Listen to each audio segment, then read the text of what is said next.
นะครับบอก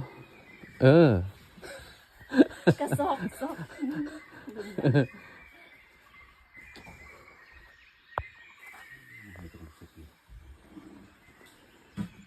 ผู้สาวนี่สุกใส่ลืมลิ้นแหละสาวทำ ไป ได้ สมุนไพรซาดน้ำเกลือนี่มาได้จากโมงอะมาตอนไหน